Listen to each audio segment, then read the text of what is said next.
Good afternoon, good evening, good morning, wherever you are watching us on live or on replay. It is still International Women's Month, and for the last day of the month, I'm very fortunate to have a guest who is a UAE national. Her name is Muna. And if you did not watch the previous episodes, I had the opportunity to interview Janice Del Mundo. She is the 20-year owner of the company Mami Mundo, who are supporting mothers in their parenting and personal growth. Also, I was able to interview Shazalani Ghazali from Malaysia, where she shared in terms of how can you really be a good teacher and a good mother? And last week, I had the opportunity to interview, Fabienne Baker, a CFO, a former CFO of Citibank and Interstate Bank, who shared her 40 years career secrets on how you can really be successful personally and professionally. If this is your first time watching, if we haven't met, let me introduce myself to you. My name is Wanda Lintan Kalupig. I am the founder of Working Moms Academy. Working Moms Academy is a startup who is dedicated to helping working mothers who are stressed and burnout. And the goal is to help mothers to become better parents, partners, and become better people by, of course, learning from other working mothers who are successful in their own world. And of course, today, I am very fortunate to have a UAE national as my guest for International Women's Month. Let me introduce her on stage and then I'll bring her. So, just hold on. So, Muna AlAjmi, I hope I'm pronouncing it correctly, is an award-winning Emirati who received Aspiring Woman Award from ILM. Wow, she's such an achiever, right? So, I'm very excited to learn from her. She has over 15 years experience working from various industries such as aviation, banking, and telecommunication.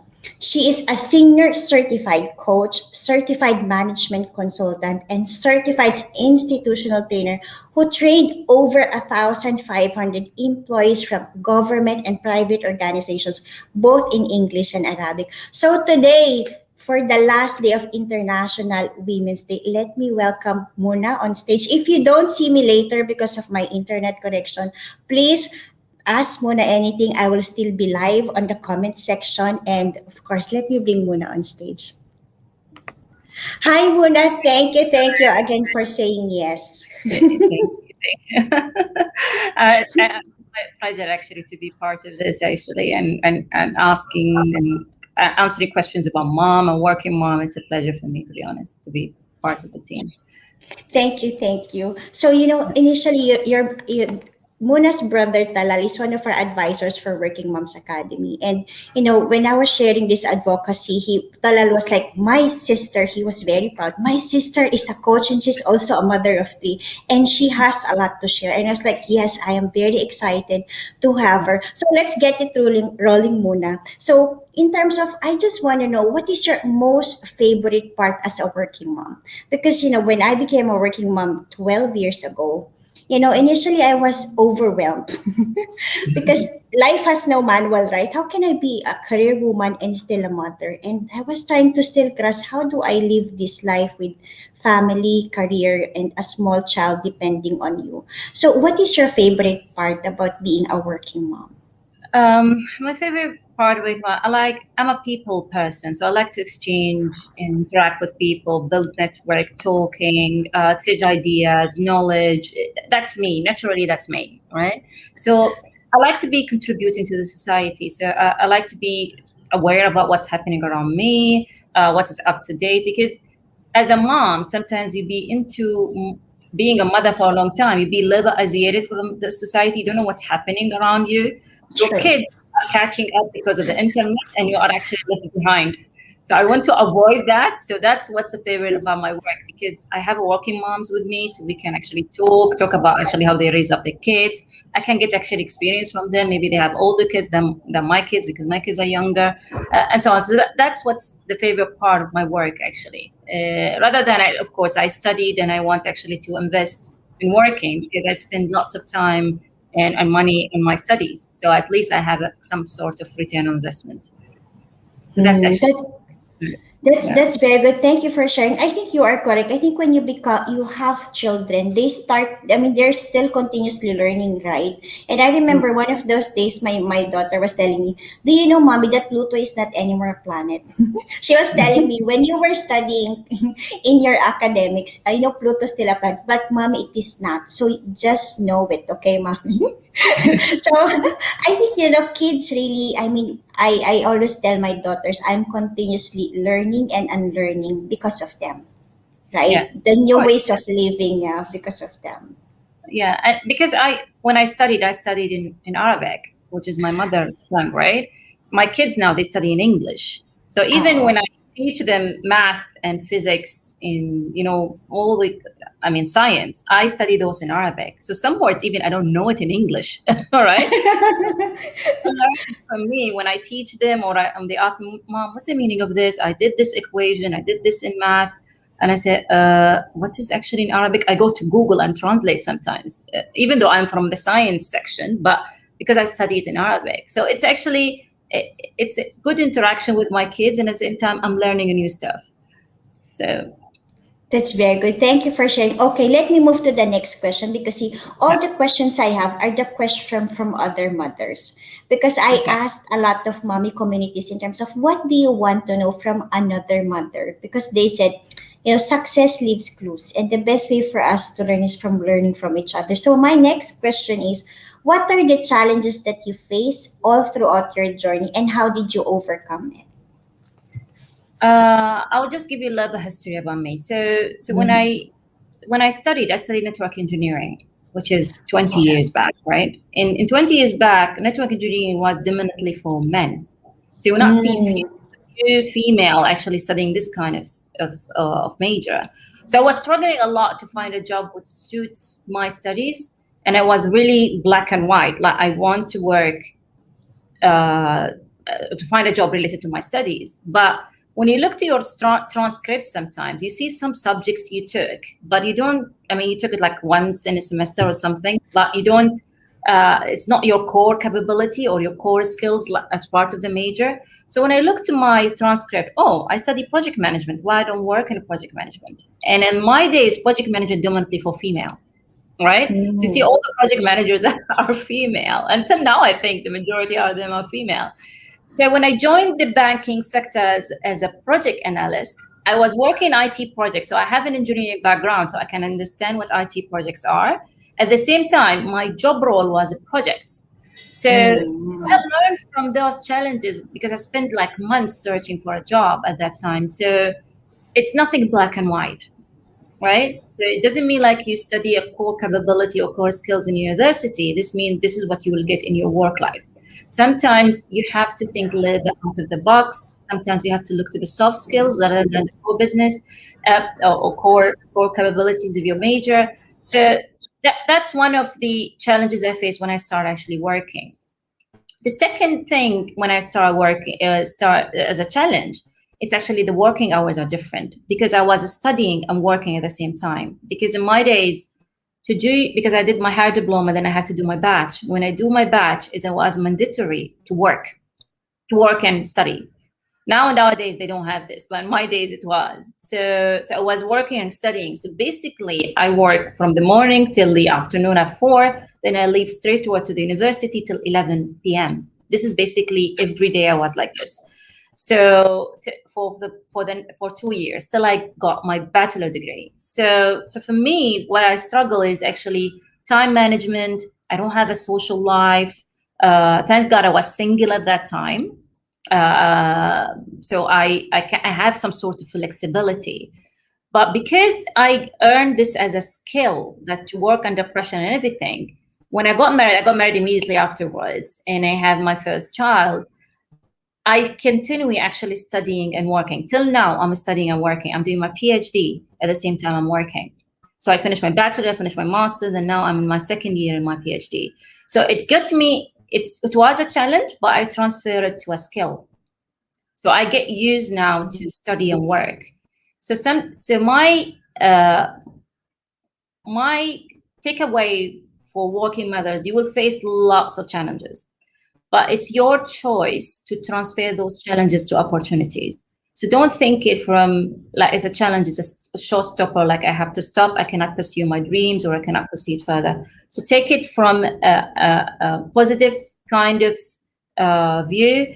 You are a mom. If you are working, studying, or you're doing your own business at the same time you're working in another company, it's still you have the ability to overcome those challenges.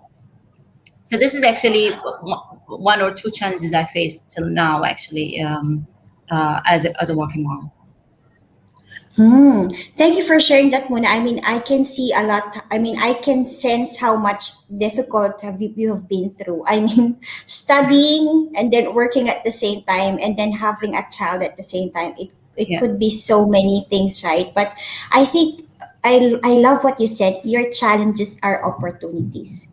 And yeah, also what you said that, see, whenever this life is not a box, you can always reinvent yourself. If you graduated from engineering, it doesn't stop you from using your other skills, to be somebody else. Like I remember, when I shifted, I'm an accountant by profession, but I became a coach also as by accident. Initially, people, and a speaker, and I was like, people was like, accountant, coach, and speaker. It doesn't come in their mind, but I was telling them, yeah, if I step back, I'll say I am a good coach because as an auditor, I can right away find what's wrong and provide immediate solutions.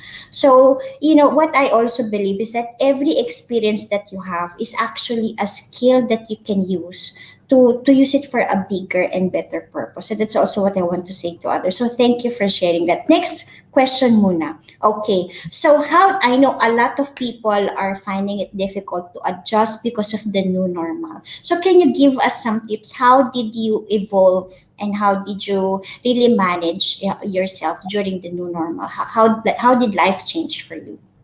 to be honest, my life completely changed during pandemic. It's a really interesting story. So what happened? When this pandemic started, I'm from aviation industry, all right, at that time. And I had been 12 years in aviation industry. So it's a really, really long time. And aviation industry got affected a lot with COVID.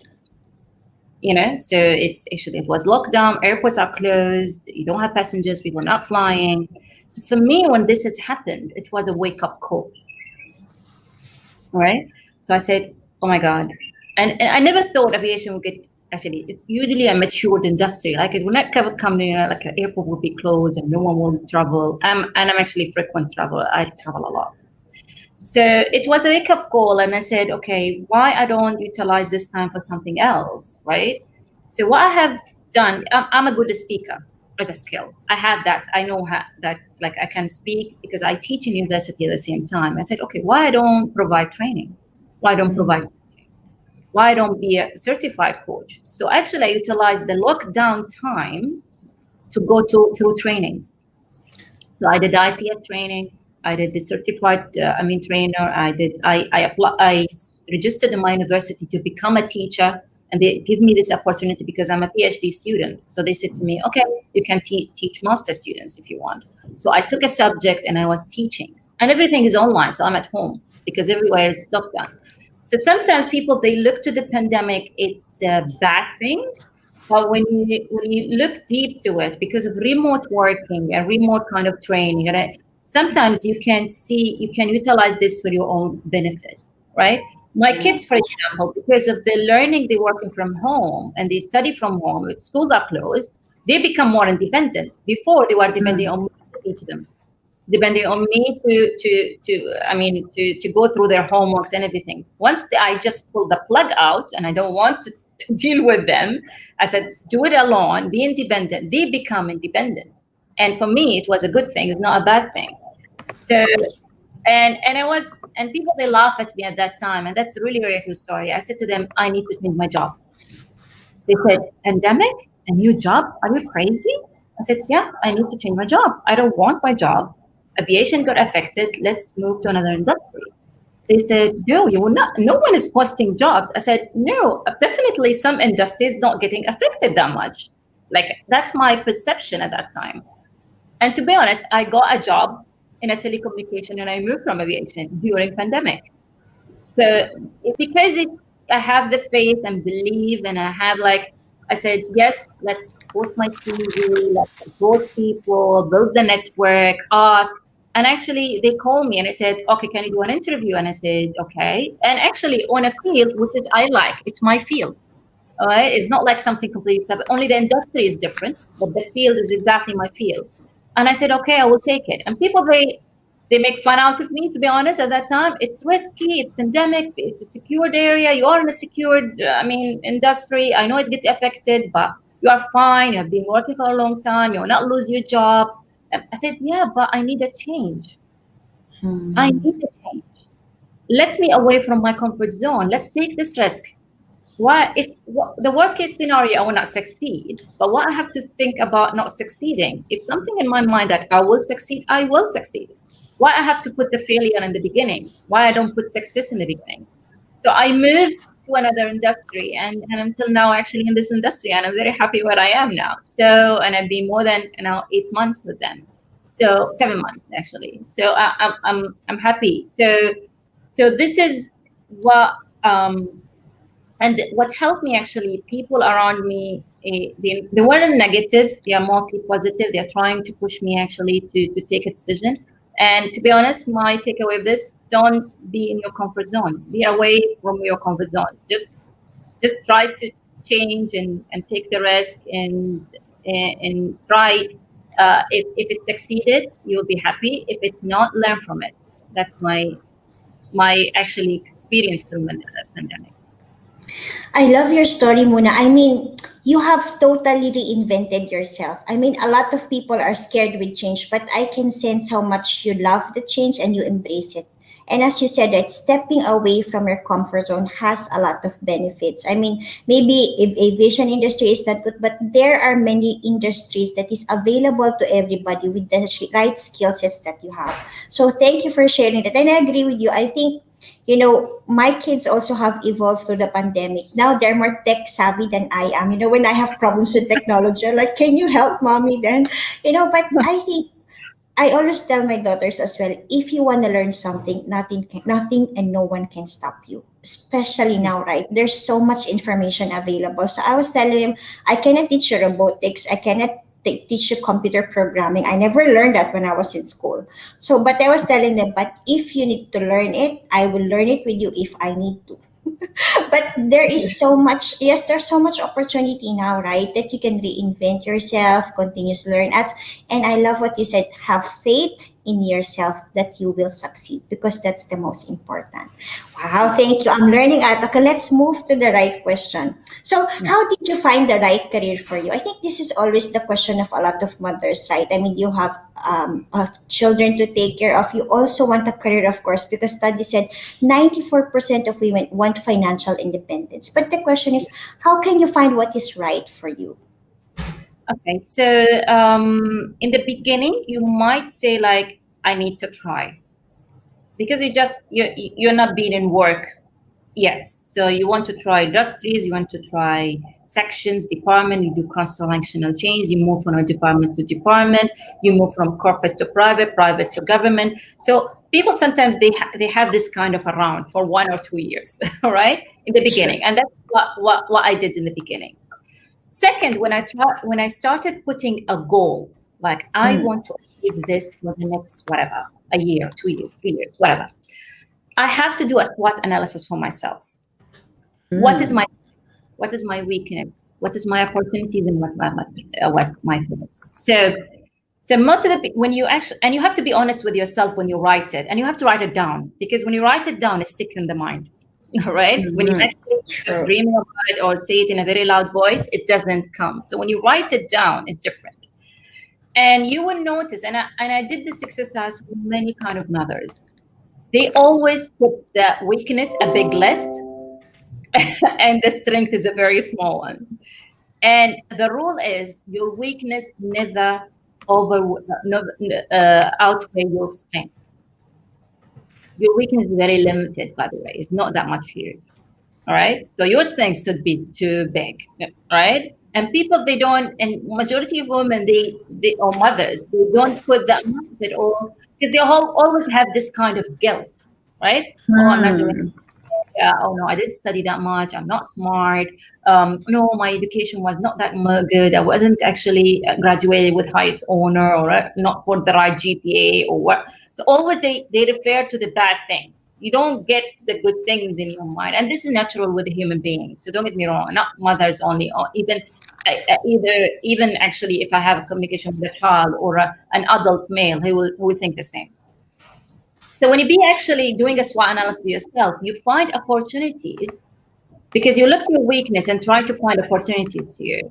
So when you try to find opportunities to you, you transfer those opportunities to goals. How I can achieve those goals? And always you put it as a small goals, which is specific, measurable, attainable, and with a time bound. So you put and you break it down to small tasks. Don't put a big goal that you cannot break it down. Put a big goal, break it down to small tasks. Why I'm insisting on a small task? Because when you achieve a small one, it gives you the boost to go to the next one. So they break it down when you break it down to small tasks. So if you success in your career, for example, one of your opportunities, you said, I need to do a cross-functional change in this specific department. I want to explore this department. I'm in sales. I want to go to marketing. Why I like marketing? Because I study a subject in my university about marketing and I love this subject. For example, right? So you move to marketing, maybe you will like it, which is better than sales or better than IT or better. So here you shape yourself. You narrow down the options. So then you will know, yes, I want this role. I want this type of career path. Right? Second thing also you can do, you have to study the latest trends.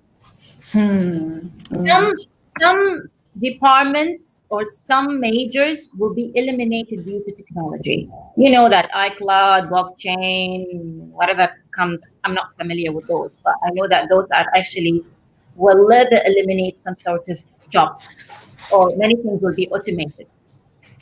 So if you're aware about this, that's how a lot of people work because they're aware about the trends. You're at home, you will not be aware of that. Once you are in the market, you will know what's coming next after 5 years or 10. So be away from jobs that you know it will be eliminated or it will be automated. Think about a little bit out of the box. Another thing also for women or for mothers to consider is also uh, ask people. Ask people surrounded by you. Take opinions, take feedback, negative, positive, realistic, not realistic, regardless. Just try to compile whatever you get, right? Because sometimes you get benefit from those. When you actually sort it out, you see like, yeah, she's right, or he is right, or yeah, let me explore this. It's a good exercise to have.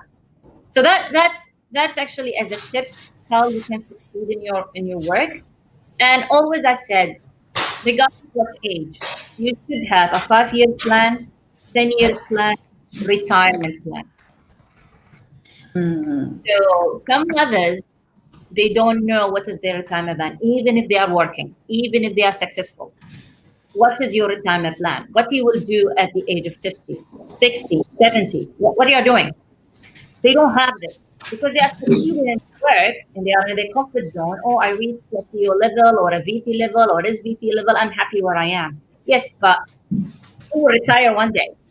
You will True. say, no, right? You want to enjoy your life or whatever, right? So, what is your retirement plan? Of course, you will not sit at home doing nothing because you get used to work, right? But so, what is your retirement plan? Is it your own business? Is it you will go training, or you will go coaching, or you will be a consultant, paid consultant, or what is your retirement plan? So, so that's always a tips I give it to women. Think a little bit ahead. Don't think just a year or 2 years. Think a little bit ahead of that. Yeah. Mona, I was trying to type quickly because she dropped a lot of nuggets of wisdom there. I think I agree with you in many aspects. See, they said, I learned in NLPs that, we have about 300 to 1,000 thoughts per minute. And the moment we write, it becomes 80 to 100. That's why writing is very powerful. As you said, write your goals and also break it down because the big goals overwhelm you, but the small goals, when you achieve it, you feel so much accomplishment and reward. And as you said also, also be away from jobs that will be automated. If you are scared of what will happen next, then you have to reinvent yourself now, keep on learning, and also that vision. I mean, I remember when I first met my coach, who's actually UAE national. He's Mr. Saeed Muhammad. You know, he used to be the SVP of Emirates Airlines. When I came to him, the first question he asked me, "What is your 5 year, 10 year plan?" And he was like, "Oh, I have no answer." And he was like, "I don't care if your plan is within Emirates or, just give me on our next meeting, tell me what your plans are." Because he told me most people I coach are not in this company already because they woke up and realized that they have a lot of plans beyond their job. And I hope you can find that one. And I was that question really is an eye opener for me that really made me think that, oh, I'm not only here to think short term. Actually, if you think longer term, it's easier for you to work from now because you know where you are going and where do you want to go. So I encourage a lot of people also ask yourself that question. Where do you want to be 5 years, 10 years from now? And as Muna said, what is your retirement plan? Because you will start, taking some steps now that can somehow lead you there. Which Mm. also is makes life interesting, challenging, and happy, right, Muna? Yeah.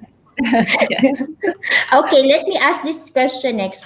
How do you balance career and family? Because see, a lot of mothers, we are guilty a lot of time that we're not doing a great job.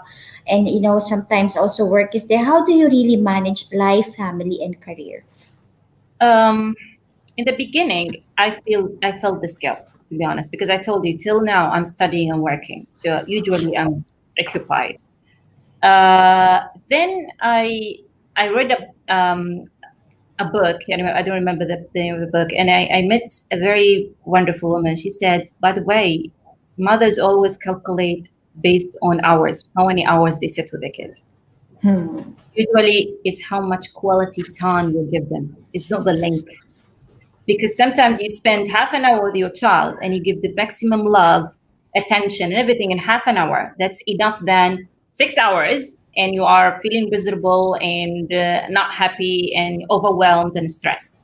So taking this into consideration, what I have done is I utilize the best moment of my kids. So always I have dinner with them. Always I have bedtime story with them. Always I pick them for school twice a week. So even I go out from work, I just pick them up, drop them home, then I go back to work. So I was doing this. It's just to let them feel that I'm here, even though I'm mostly busy, but still to feel I'm here. Lunch, for example, like weekend, I shut off. No work, nothing. I don't carry anything with me. Like it's the time for family. So sometimes you have to put boundaries for your work, because sometimes you have a goal and you want to succeed in your career. You start becoming workaholic, Hmm. right? Which is naturally, which is very normal, by the way. Even for men, it's the same. It's not just for mothers. So they become worker because you have a goal in your mind and you want to work towards it. Oh, I want to achieve this. I want to achieve this. So in the beginning, I become like this. So I was working the weekend and doing stuff and everything. And then I said, oh, no, I need to shut down. It just had to have a cut off. Before also, I was taking work to me to home. If I don't finish it at work, I said, "Oh, I will not finish it at work." I start bringing it home. That's habit. I kill it. Okay, at the beginning, because at the it doesn't matter if you didn't achieve during the day of your work. Maybe you have lots of work, but my mistake at that time, I didn't prioritize my work. So, what kind of things I have to achieve in this particular day, and what kind of things I have to postpone into the next day. So, all those soft skills you learn it through work. In the beginning, Hmm. you don't get it. So all those kind of tips I'm giving you now to balance between life is to prioritize your work, put a to do list in the morning, try to achieve the maximum you could, put a time frame, whatever things you put it down in to-do list and you didn't achieve it, ask yourself why. There is a power of why, by the way, and people they don't understand this. When you ask why, which is similar to the kids, be kid, adults, women, be kids. Ask yourself why 5 times. Why I didn't achieve this? Is it because it's a loss of work? Is it because I didn't manage it properly? Is it because I spent time doing this task more than this task? Or, always ask why. So one or two or three times when you do to-do list and you're trying to achieve, then you will stick to a structure. Then you will not face this issue because you did it three, four times and you know your mistakes and you refine and this, then you will not repeat it again. And you will stop breaking works. You will try to think about quality time. And I don't know if in Western culture they have this, but in Arabic culture, for example, I don't do it with my kids. Some women, for example, or some mothers, I face this with them during my coaching. During the vacation, they change the sleeping time for their kids. Oh, they are off. Let them spend time long hours. Let them watch movie and everything. I don't do that with my kids. Hmm. So vacation, work, school, whatever, they still sleep early. Why? Because first of all, it's healthier. Just from a health perspective, it's healthier, regardless is vacation or not. So you don't feel guilty that your child he doesn't spend his wonderful time like in the evening. No, it's not healthy. They have to sleep early and wake up early and have a breakfast. Norma is that's the healthy way. Second, it will eliminate the scheduling for my kids. So all the time they have the same. So I don't need to fix it a 1 week before the school or 1 week before vacation and so on. So I don't have this kind of issue. Second, third, it's a me time. And I always say to mothers, have a me time. And they said, what's you decide what's me time? Is it a salon you go and fix your hair? I don't know. Is it a pedicure and manicure? I don't know. Is it massage? I don't know. Search for something make you happy and relaxed. Even if it's a half an hour, do a me time. You need it because when you are stressed, you are unhappy. You're transferring this to your kids and your spouse or your Hmm. husband. They will feel it. Even you don't intentionally doing it, but they will feel like you are stressed. You will feel that you are not happy. Having a me time is very important for mothers, and I always insist on doing this. It's the same for men. There is a term also in Western culture in UAE. It's not that much. They call it man cave. Oh Man yeah, cave. yeah. True, Okay. true, yeah. Huh. And I say it also for the male who comes for coaching. I say to them, "Do you have a man cave?" You say, "What the meaning of that?" I said, "A corner just for you." A corner. I'm not talking about space. I'm not talking about garage. I'm not talking about basement like that in Western culture they have this. In UAE, maybe you will not have this kind of flexibility. A corner just for you. No kids, no wife, nothing. It just you sit and you do your own thing. All right. So it's the same thing. Man cave for men, me time for women. You have to do that. And for mothers especially is very important because Hmm. you will be relaxed, you will fuel yourself with power. Imagine yourself a car and you need a fuel. How you will drive this car again? You can't, right? So you need a fuel. The me time, it's a fuel for you. And for example, for me, when I was actually managing now, as example, my me time is after my kids sleep. They sleep early, 7:30 or 8. I have Wow. 4 hours to enjoy, right? I have 4 hours to do many stuff. I can even work, I can study, I can whatever, I can go to the salon, I can go to watch a movie, come back because they're sleeping. It's fine. They don't need me now. I did my bedtime story, and that's it. They're sleeping. They have 4 hours to do lots of stuff, right? So that's why always I said to mothers, don't be guilty for your kids. If you put a schedule and a structure, stick to it. If it's not Hmm. happy, stick to it. Why you are changing it? Because of influence from from your parents, or influence from the friends, or influence from the family members. No, you stick to plan, stick to it. It's good if it sets you and make you happy. Just be like this, and your kids will be happy at the same time. So this is how I manage. Till now, I have the same schedule. I never change it. I love that, Mona. This is what I need to learn. Because, my kids, whenever it's a holiday where they're like, Mommy, can we sleep late? Mommy, can we do something more? Because there's no school, right? And you feel I mean, you also want to give them the freedom. But I agree with you. I think having a structure can help your children also organize their life in a way that, it's really, I mean, they have enough sleep, they have proper rest, and they can also, function normally, because you did not disrupt their sleep patterns, and sleep is Yeah. very important. And that me time, I mean, I fully agree with you. I remember, I mean, I had a burnout in 2014, and I was unconsciously passing on my sickness to my stress to my children, because I Mm. didn't have that me time. I was like work and then kids and then that's it. But I totally agree with you. I think, yeah, that's a good idea. Put your kids to early so you have more me time for yourself. And that Yeah. caveman, I really learned that only later. I mean, I always want to be with my husband, do things together. But, I learned that he needs his own time, because that is when he also recuperate, and just be himself. I Yeah. think every person, you have to really understand the power of just being with yourself. Then you will understand, there's so much joy, right? Initially, I was scared of being alone. But when I started to go out on my own, eat outside alone, there is also fun on being alone, right? So you don't Yeah. care about anybody, you just care about yourself. That's actually good. So I encourage you, listen to Mona. There is so much benefit by doing that. When you have so much love in yourself, you have so much love to give to your spouse Yeah. and to your children. So thank you for that reminder. And what Okay. you said about your husband as well, it's also communication, because always with them, Hmm. they feel like they have to sacrifice themselves. They're Ah. born to give. No, life is give and take. You don't need to be a giver all the time. You will be drained, right? You will not have anything to give anymore for a long, if you stick for a long time doing this. So the communication with the partner or the husband or the spouse it's very good to divide the work between them. It doesn't mean like every time you have to do everything. You don't need even to have to pick the kids from school every time. Give him a task. Give him something to do, right? Communicate, better communication. If you're not actually like you don't feel well, like having the story bedtime, like you're doing it, okay, ask the husband to do it. You don't want to sleep the kids at time, ask the husband to do it, or work together to do it.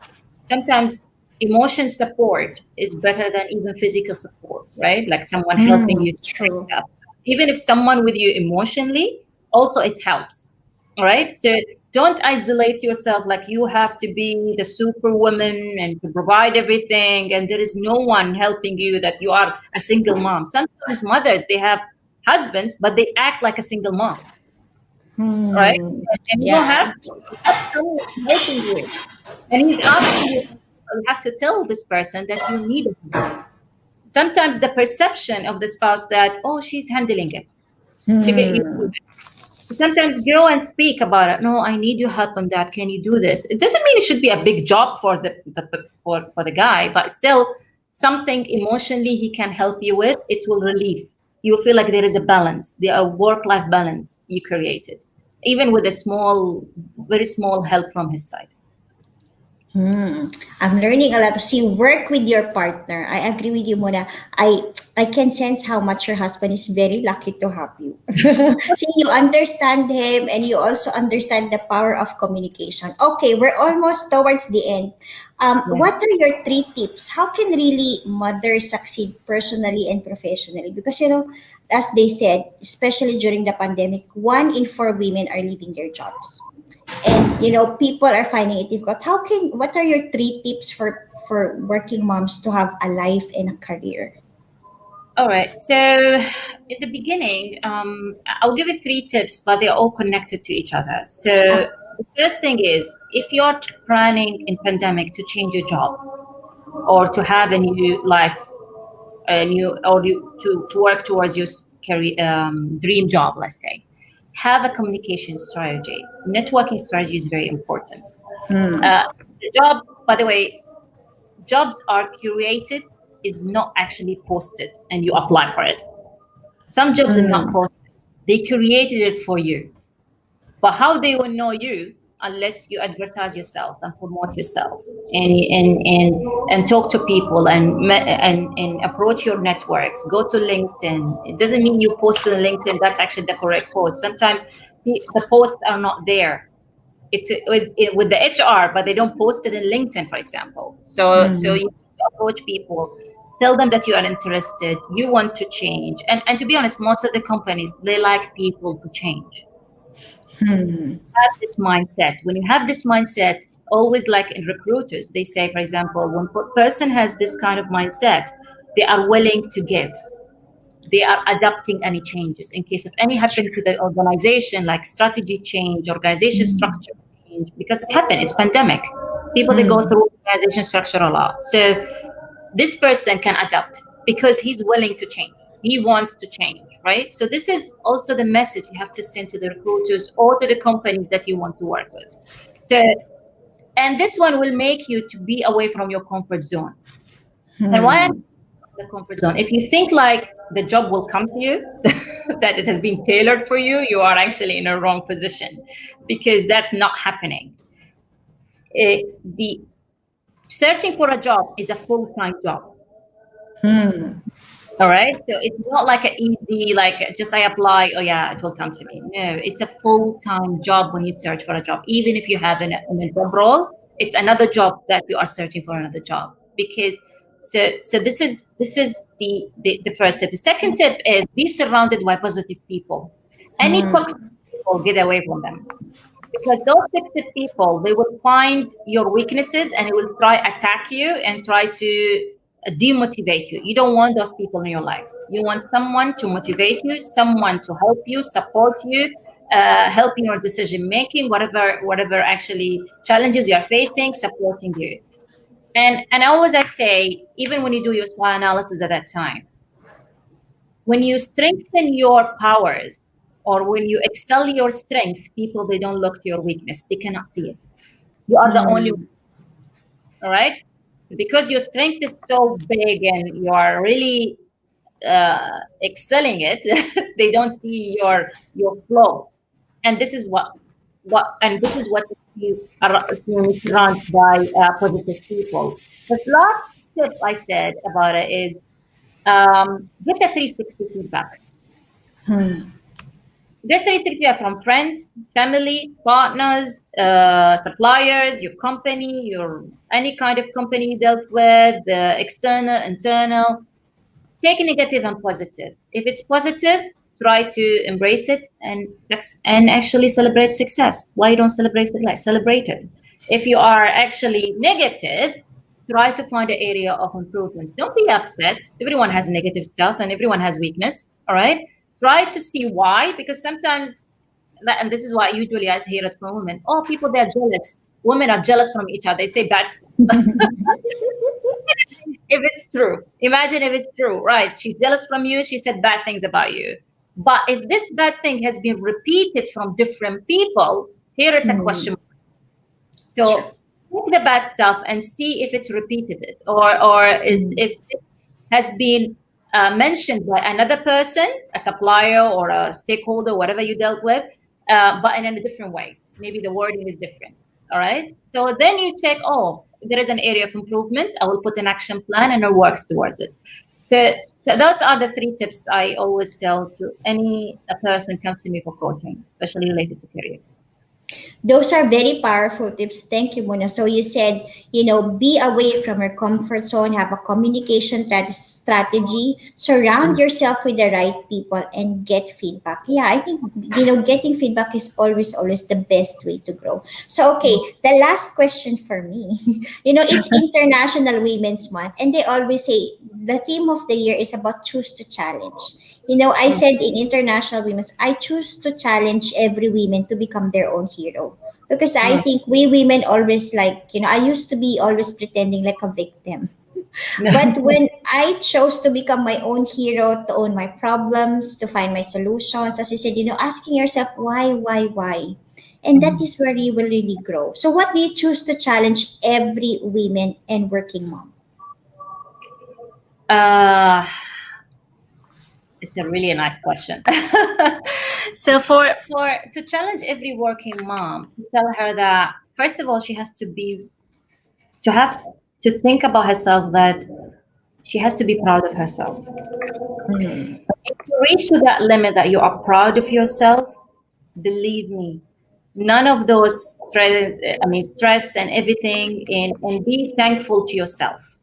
If you reach to that limit, you will know that you are a superhero.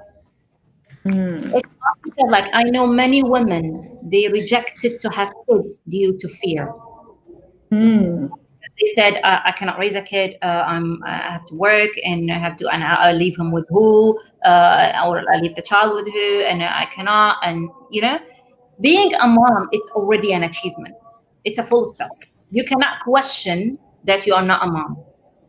So when you challenge yourself of working as a working mom, you challenge yourself is to reach your goal. Put a very massive goal and try to break it down and achieve it. That's the challenge I can give any working mom. Sorry, what you're trying to achieve in the next 5 years. Put a very big goal and try to achieve it in the next 5 years. And you will achieve it because you have a faith on it and you believe in yourself. And if you get that, believe me, the 10 years of plan will be easier, retirement plan will be easier, everything in your life will be easier because you manage to achieve a big goal. Don't look to the small nitty gritty stuff. Put a big goal and try to achieve it. That's very nice. Thank you, Muna. So be proud and grateful of yourself. Look at what you want 5, 10 years from now and achieve that. Believe that and achieve that. So, Muna, thank you, thank you. How can people reach you for those who want to come to you? I know you are a great coach. I can sense that you can help a lot of people. How can they reach out to you? Can you please tell us? Through my LinkedIn and through my Instagram, there is actually a calendar invitation. They can book the time and I can have a session with them. And I do free sessions, by the way. It doesn't mean it has to be with cost. So some sessions I do it with cost, some of them I do it free as a support for people. Yeah. See, you can sense how much generous and how much Mona's heart is very big. So for those of you who need coaching, I can feel how much Mona can help you personally and professionally. Reach reach out to her on LinkedIn or on Instagram. Mona, thank you so much again. Thank you. Have a It was great day. a discussion. Thank you so much. I appreciate it. Bye, Have a good everybody. Thank you for have a watching. nice Thanks, weekend, guys. Mona. Bye. Bye.